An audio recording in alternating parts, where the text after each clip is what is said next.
lot of people visit Frederick, Maryland and fall in love pretty quickly, and for good reason. You have a great downtown, beautiful parks, newer communities, historic neighborhoods, fantastic local dining, and a lot of the things people are looking for when they move to Maryland. But here's the part people sometimes miss. Visiting Frederick and living in Frederick are two different things. So before you move here, I would not just ask, is Frederick a good place to live? The better question is, would Frederick actually work for my day-to-day? Not the Saturday version, not the we had lunch downtown and loved it version. I'm talking about the practical side. Your commute, your errands, your budget, your school research, your weekday routine, and even how your Saturday morning or Sunday night would feel. So in this video, I want to walk you through 5 things I would test before moving to Frederick, so you can have a better way to scout the area before you commit. I'm Matthew Fields, and I help people make confident decisions about where to live by giving real, practical insight into what life is actually like here in Maryland. Let's get to it. The first thing I would test is your weekday rhythm.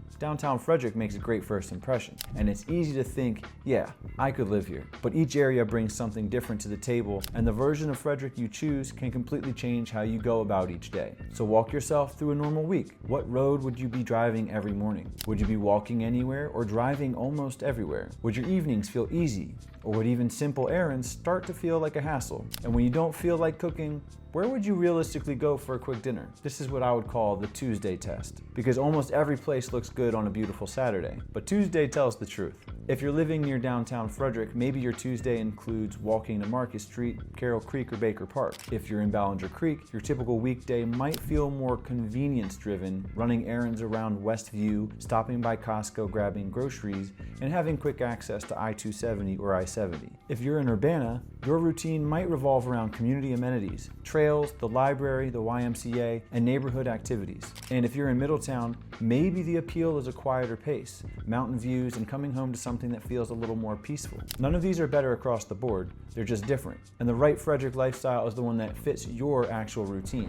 The second thing I would test is what side of Frederick makes sense for you. This is one of the most overlooked parts of moving here. People say, I want to move to Frederick, but the side of Frederick you choose can change everything. Where you live in the county can completely change how convenient your life feels. If you need access to Montgomery County, DC, or Northern Virginia, Urbana and parts of Southern Frederick County may feel different from North Frederick or Walkersville. If you're often headed toward Baltimore, areas like New Market or Monrovia, with easier access to I-70, may feel more convenient. If you work near Fort Detrick or rely on Route 15, North Frederick or Walkersville might make more sense. If you're drawn to mountain views and a slower pace, Middletown, Myersville, Jefferson, or Brunswick may be more appealing. And if you want to be close to restaurants, events, and walkability, downtown Frederick or Baker Park might rise to the top. This matters because the wrong side of Frederick can make a good house feel inconvenient. You might love the kitchen, the yard, and even the price, but if every errand, commute, school drop-off, or weekend activity has you driving across town, eventually that starts to matter. Before choosing a house, map your regular routes. Work, school, childcare, groceries, doctors, parks, and the places you'll actually use week after week.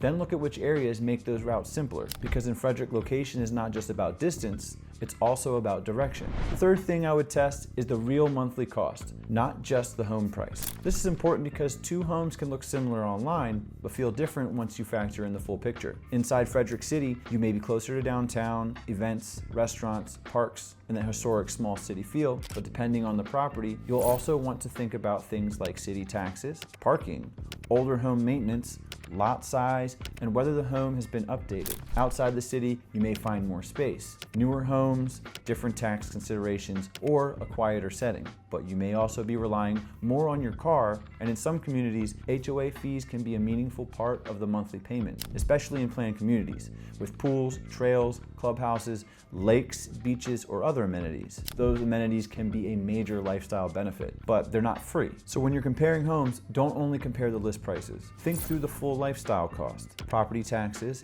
HOA fees, utilities, maintenance, commuting costs, parking, and even the age of the major systems like the roof, windows, or HVAC. And if you're looking at historic homes, make sure you understand what comes with owning something older and full of character, because charm is wonderful, but charm with surprise repairs is a different conversation. The fourth thing I would test is schools, services, and daily support. And of course, every household has different needs. But if schools are part of your decision, don't rely on assumptions, listing websites, or what someone casually told you. Use Frederick County Public Schools official tools and verify directly, especially if a home is near a boundary line. School assignments, capacity, programs, transportation, and boundaries can matter a lot when you're choosing an area. And even if schools are not part of your situation, you still want to think about daily services. How far are you from healthcare? Does a daycare or after-school route make sense for your schedule? Where are the doctors, grocery stores, pharmacies, parks, and activities you would actually use? This is where I would use what I call the 5-mile test. Look at the home and ask yourself, what's within 5 miles that would realistically support your week? Not just what sounds nice, but what you would actually use. For some people, that might mean healthcare, groceries, childcare, a gym, a school route, and quick highway access.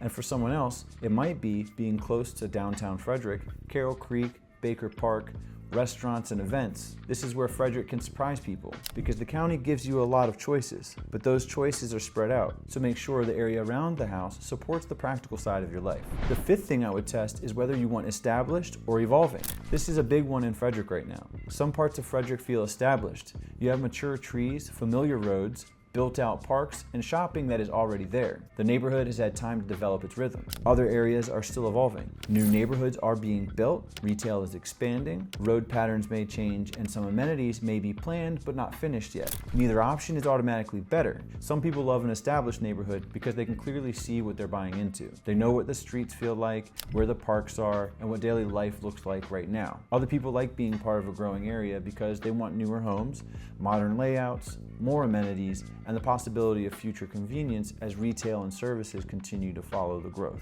But you want to know which one you prefer, because buying into what an area might become is different from buying into an area that already is. If you're looking at new construction or a growing part of the county, some good questions to ask are, what is already built? What is still planned? What roads are nearby? What retail is actually open? What amenities are complete? What does the timeline look like? When you understand the difference between established and evolving, you're able to make a better decision. So if I were moving to Frederick, I would not just ask, do I like it here? I would look at 5 things: my normal week, the side of Frederick that makes life easier, the full monthly cost, the services I would actually use, and whether I want an established area or one that is still growing. Because Frederick can be a great place to live, but the right move is not just about choosing Frederick. It's about choosing the version of Frederick that fits you. So if you're considering a move here, spend a real day exploring. Drive through the neighborhoods you're actually considering. Run the commute, take the roads you would use on a normal day, check out the local amenities, and pay attention to how it actually feels. Not as a visitor, but as someone living in it. That is where the vision usually becomes more clear. And if you're thinking about moving to Frederick or anywhere here in Maryland, feel free to reach out. I'd be happy to help you think through which areas may fit your lifestyle best. And if you want more honest, real-life insight into living in Maryland, make sure you subscribe. I'm Matthew Fields. Thank you so much for watching, and I'll see you in the next one.